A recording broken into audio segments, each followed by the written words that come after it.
Okay, here you go. I just want to make sure that I switched to channel 2, so I just want to make sure you're hearing me on the camera here. Yes, 1, 2. 1, 2, 3, 4, 5. Thank you.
Good evening, Minnesota, and good evening to those tuning in across the United States.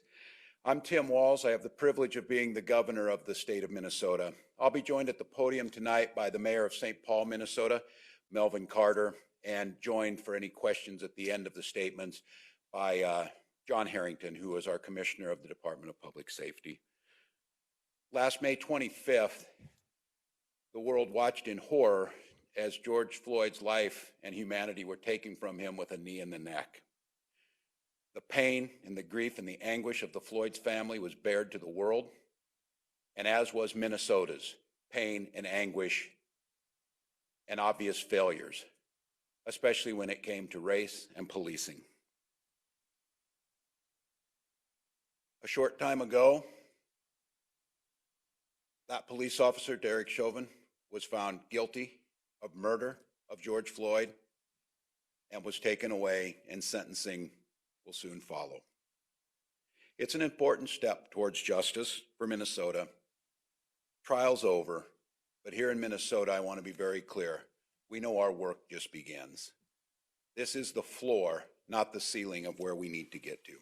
I want to take a few minutes to thank folks involved in this and this trauma that has spread from 38th in Chicago, across our state, across the country and the world. I'd like to thank my friend, Minnesota Attorney General Keith Ellison.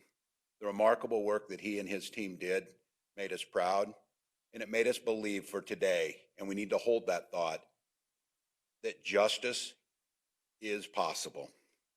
That team with Steve Schlischer and Jerry Blackwell, two Minnesota attorneys who pro bono chose to step up and make sure that the state's case would hold, they make us proud. Their humanity, their intelligence, and their belief that justice would be served inspired all of us over these past difficult weeks. I'd like to thank the jurors who held an incredible burden to do the right thing and make sure justice was served without being influenced by anything else. They did a service that holds a heart in our democracy, in our judicial system, and they did it.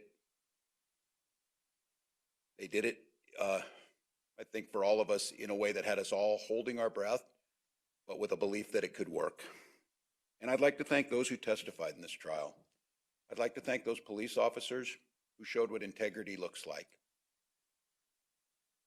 It may be a sad statement that many of us have waited a long time to maybe be able to witness that, but it's there, and we know it, and we saw it on display. And I'd like to thank the other witnesses who last May stood on that street corner and, as Jerry Blackwell said, showed a bouquet of humanity, the beautiful multicultural society that we have here in Minneapolis and in Minnesota. But those people were subjected to something no one should have to see. They saw George Floyd murdered in front of them.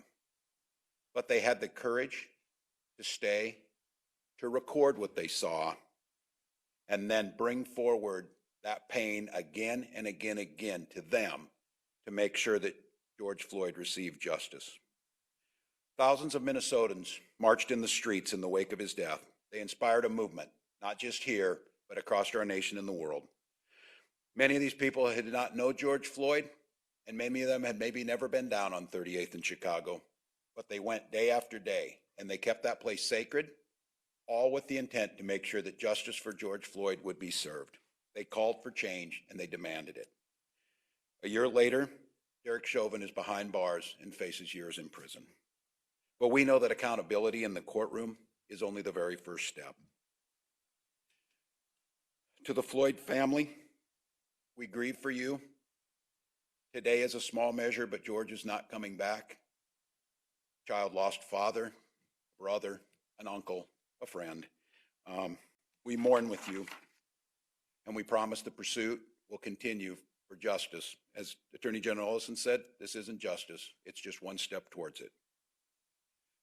True justice for George Floyd will come through real systemic change to prevent this from ever happening again.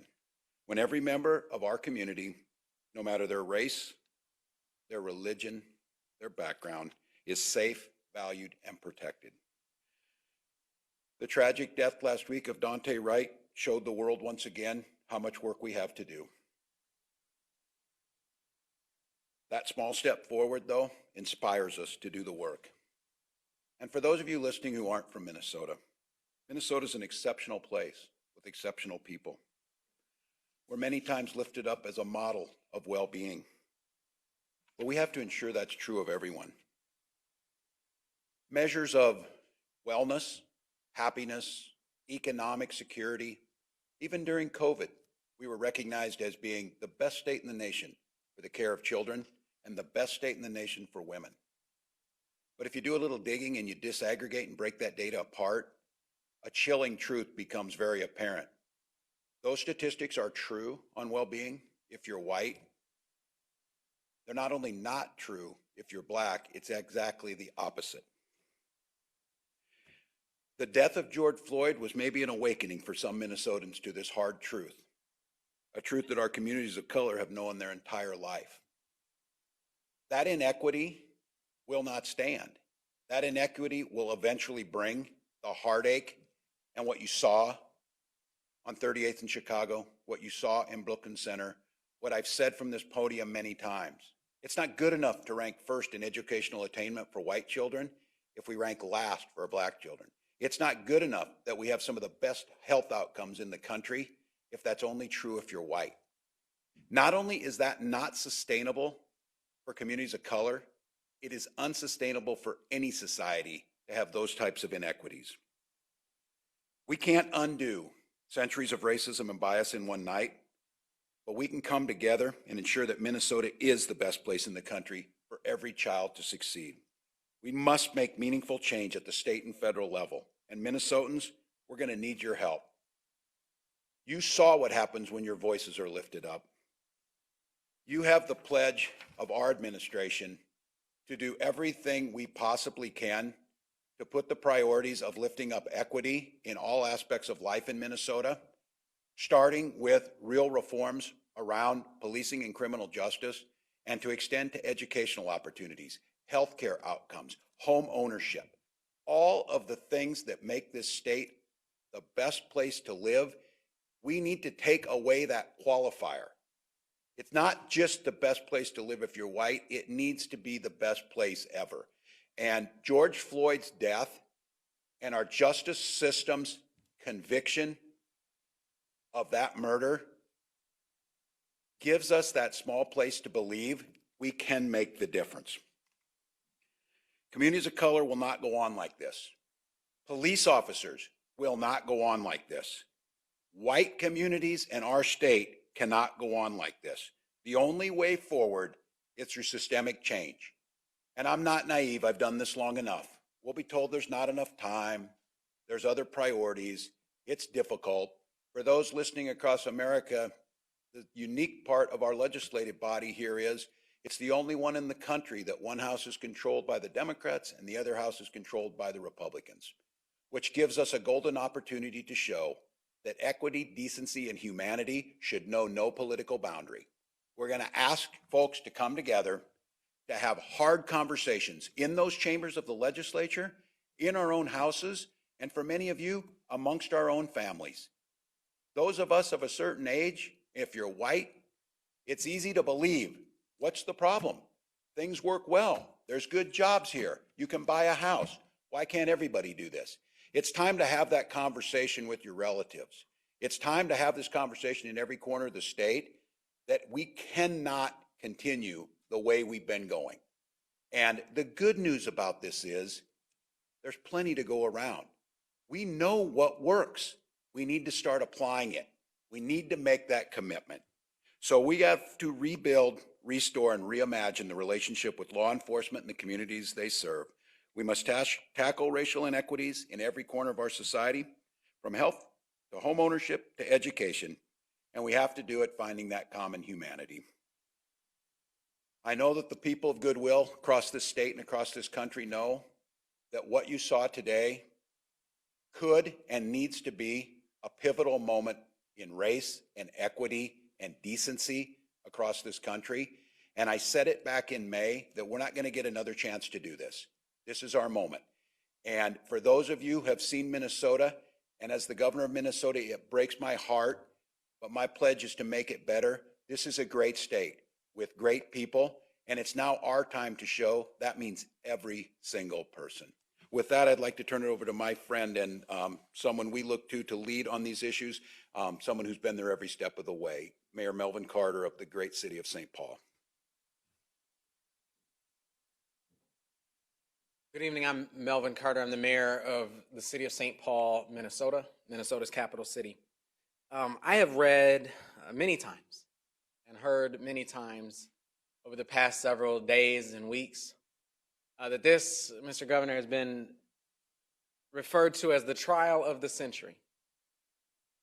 And that's crazy when you think about it, because this trial really didn't have that much suspense involved. When we think of great trials, a trial of the century, you don't think of something that is videographed. You don't think of something that had this many witnesses. You don't think of something that in all actuality should have been so clear. And I think part of the frustration, part of the angst that we've seen across the country has been for people who can look in the mirror and say, I know if I was on videotape doing that, there wouldn't be much suspense involved in this at all. But this exists in a storyline.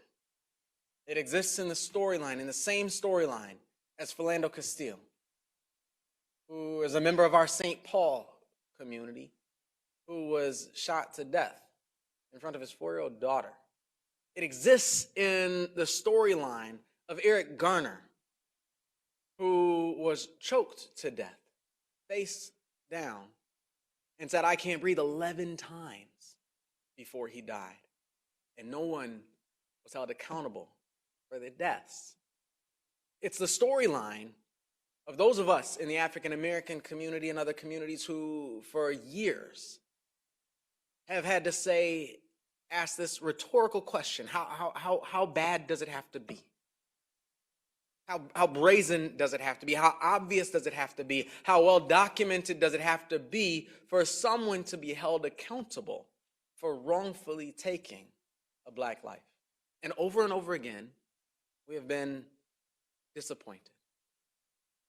And over again, we have been heartbroken.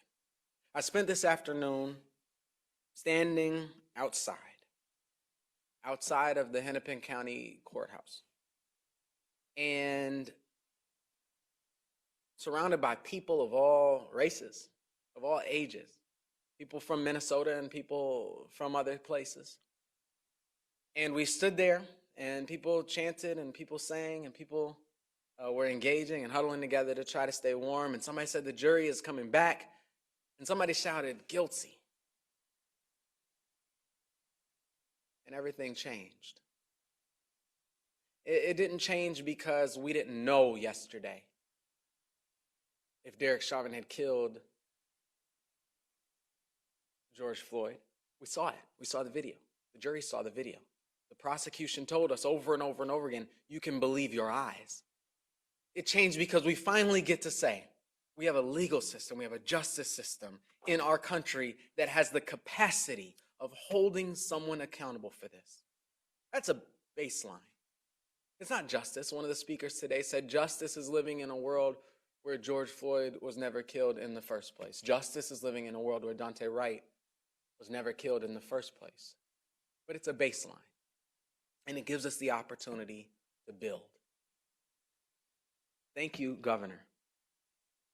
I know my friend and colleague, Mayor Jacob Fry, wanted to be in his home city, and I know he's got a press conference that he's going to make right after this. But I've talked to those leaders. I've talked to leaders in our Republican caucus in Minnesota. We've heard from business leaders. We've heard from nonprofit leaders. We've heard from education leaders. We have heard big talk. We have made ourselves big promises. And now, as we move forward to the work that we have to do, we remember what we said yesterday, that no matter the verdict, the work in front of us is the same. I appreciate the acknowledgement, Governor. It's important for us to have a governor who knows that it's unacceptable for us as a state, as strong as Minnesota, as wealthy as Minnesota, as educated as Minnesota, as home-owning as Minnesota, to be as disparate as Minnesota, disparate as Minnesota. It's unacceptable. And we cannot allow ourselves to accept that, to continue to accept that as the status quo. We're walking down these roads in St. Paul, and we will continue under the governor's leadership to push ourselves down these roads as a state, and I know as a country as well. And as the mayor of this city, as a community member, as an African American man, and as a member of the human race, it's an enormous relief to me to know that we get the opportunity to breathe. We get the opportunity to build. That process won't always be convenient. It won't always be quiet. But construction is rarely convenient or quiet. This process is one that our leaders cannot do by themselves. It's one that is going to require, just as we've had a national all-in effort to address the pandemic of COVID-19 over the past year, it's going to require that national all-in effort to address the pandemics of race, of racism that we've experienced in our communities and in our country for generations. Thank you. Before we take questions, I just mentioned this afternoon I had the privilege, and I don't think anything happens by chance. I was meeting with Reverend Jackson as I got word that the verdict was coming in. And Reverend Jackson's message to us was, this state has far more lightness than darkness. And he said, it always wins. He said, you are the state that helped push the civil rights movement through with Hubert Humphrey. You're a state that knows that we can do this. And our pain has been visible to the world, but we're at a point where no more pushing this away, no more pretending like it's good enough for some people to be doing really well while others struggle. Those days must end. And as I was speaking with Reverend Jackson, we talked about this. I said that this myth that you save political capital for the next election, you save political capital to make the change you want to see in the world. And I think the commitment that you're seeing out of folks, as Mayor Carter said, we've all written a lot of checks. We better cash them now. And that political capital needs to be burned. It needs to be done now. And we need to make these changes. And here in Minnesota, we've been given an opportunity, and we need to honor those who have done this fight to make Minnesota that state that truly does reflect the best and that every child succeeds. With that, I'd open it up for questions from the folks here. Governor and Commissioner Harrington, in the immediate sense, the security sense, does this verdict change anything? Will you roll back the security measures that you've got in place? Yeah, and I'm going to address those again. This is a real challenge, and I've spoken to many people, both faith leaders, public safety experts, which I have some of the best on my team, about striking that proper balance. I am very cognizant of people who the police are who bring them their anxiety, who in some cases they see has killed their family members, having that presence out there. But I want to say the professionalism that we expect and those folks who are out there to keep the peace, it was critically important. And I just would name what I think many of you know, that if justice felt like by the vast majority of people was not served by the verdict, that there was the potential for folks to channel that energy in a way that led to what we saw in May and June. So I think what I would say, and listening to my experts on this, is we certainly know Minnesotans are celebrating, I think, a sense of we can, understanding there's tragedy all the way around. Celebrating might be the wrong word. The sense of relief that would be there, we understand that as quickly as we possibly can to get back to a more normal pace on this, that will happen. And John, maybe I'll turn it to you to, if there's anything you want to add about this, but there was always multiple plans to demobilize this force as quickly as we possibly could, understanding that it can be a catalyst to add. So, John. Thank you, Governor. We do have a plan to continue our operation for this evening.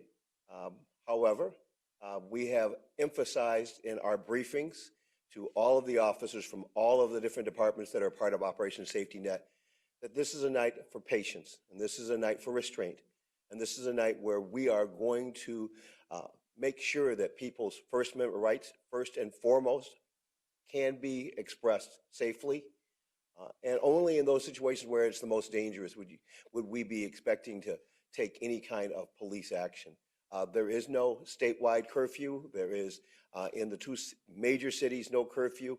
And in the conversations I've had with most of the chiefs of police, we do not believe a curfew makes any sense. We still stand ready to take action if necessary, but we are, I think, as a profession, we stand with the community. We stand with them. That as if you think about the framework of this, that this is an act of justice, and it is time for all of us to be on the same page, to be marching towards that justice together, and not be doing it separately.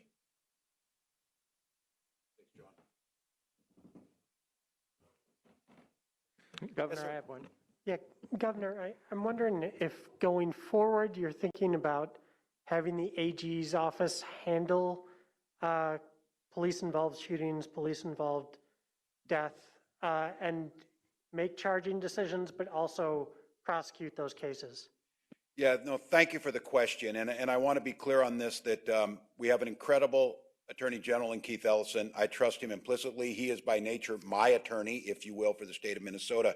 So I trust his judgments. And the governor in the state of Minnesota does have the ability to move these cases to the Attorney General. That was the decision that we made with George Floyd, but it was a decision that was guided from the Attorney General's office and what he felt was best. And I will continue in that model. If in these situations the Attorney General feels like it makes sense to move these from the county where they happen to the Attorney General's office, I will follow that. I would not do that unilaterally without speaking to them. It's their guidance that dictates the direction that we're going to go. And I would just say, because there's activists out there, there has been suggestions made, and these are discussions that we need to have in Minnesota. Should it be automatic that there's a special prosecutor set up in these situations where it moves forward? Not being an attorney and not being there, I don't know. What I can say tonight is that the decision the Attorney General made, the team he assembled, proved that it can work, and it can work right. So at this point in time, I follow them. Peter? Hi, thank you. Can you talk to us about what next steps would be? You've made statements about the need for changes to police accountability and other bills that are pending before the House particularly, but what are you going to do about it? How are you going to make that happen besides saying things at press conferences? Yep. Well, the way our democracy works is you put an incredible amount of pressure on people to move in the direction of where the public wants.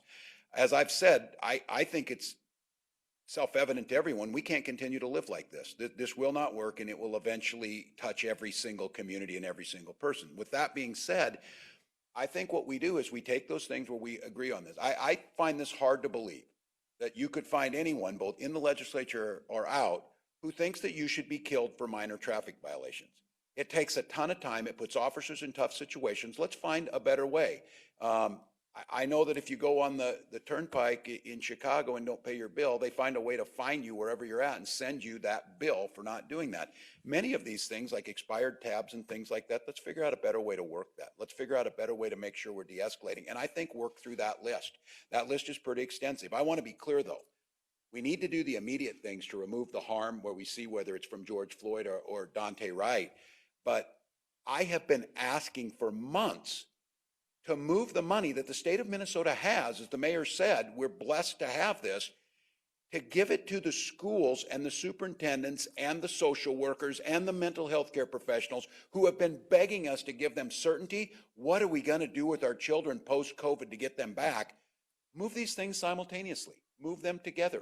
Let's get back to doing that. I can tell you what's not going to happen, and there'll be immense pressure on this. It's going to be very clear that there's an expectation that these bills move. And if we choose, and someone chooses to say, we're simply not going to vote on them in this House, or we're not going to move them, there will be a very clear indication. And then our system, again, I believe it will work. They will find new legislators who are willing to move this, because you're not going to find a majority of people who are on the side of continuing what they've seen and continuing the way it's been. And the good news about this is if we do this, we all prosper.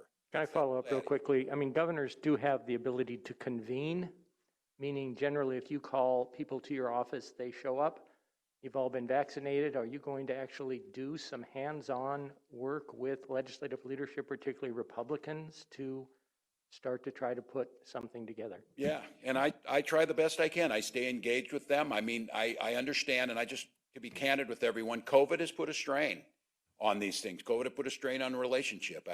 It's probably not a really good relationship when legislators are crafting legislation to jail the governor for having people wear masks. So I'll be the first to tell you, I'm not going to pretend this is easy. But if we act like this is too hard and this is not our moment, for those out there who are, whatever you're feeling right now, for black families, for white families, whatever, this sense of dread or whatever it was that was hanging over us, if we don't make these changes, just to be very clear, we will be right back again with another trial, another trial, another trial, and it will just be relentless. We know there's things that'll work. We know that if there wasn't the desire to pull over and arrest Dante Wright, and we could have just ticketed him, or maybe we had his license plate number, just drive by his house and tell his mom later. I mean, there's things that we can do. If someone's life is not in immediate danger, that will make life better for all of us. So I will convene the question. I will burn my political capital on this. I have tried to not bring the partisan side of this in, but if there are those legislators who choose not to make these changes, I will use the platform that I have to make sure that Minnesotans know who's holding up progress that Minnesotans want. Governor, could you tell us a little bit more about your conversation with the White House? What was the message from Washington after the verdict? Yeah, I got a chance to speak with President Biden in the few moments right after the verdict was read.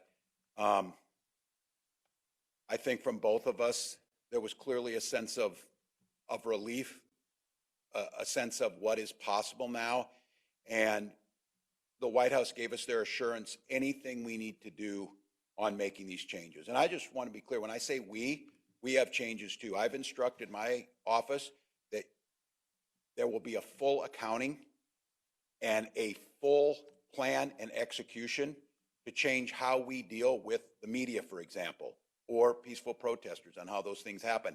And the president gave me his assurance that the federal government is there to help us do those things, and that commitment to it. But I think I certainly wouldn't want to speak for the president, but I think a sense of relief, a sense of appreciation for, again, our justice system working, and then a clear understanding, just like we have, that this is the very bottom floor of the change that needs to happen. As the mayor said, pretty amazing that we're all amazed that this happened in the trial of the century. You're right. When I think, as Jerry Blackwell and Steve Schlichter said, you saw and you know in your heart, and the witnesses were there. So he's supportive, hopeful. But I think the one thing that was interesting from the president was of seeing his vision of where he's at and we're in the state. He knew that this was very quickly, and can still very quickly, spread throughout this country, because the expectation of these changes, and I know there's governors out there and citizens in other states, this is not just Minnesota's problem.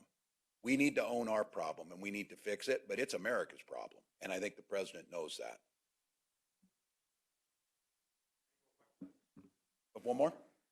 Yeah, Governor, I'm curious if burning political capital means possibly holding up budget negotiations to insist on including these changes.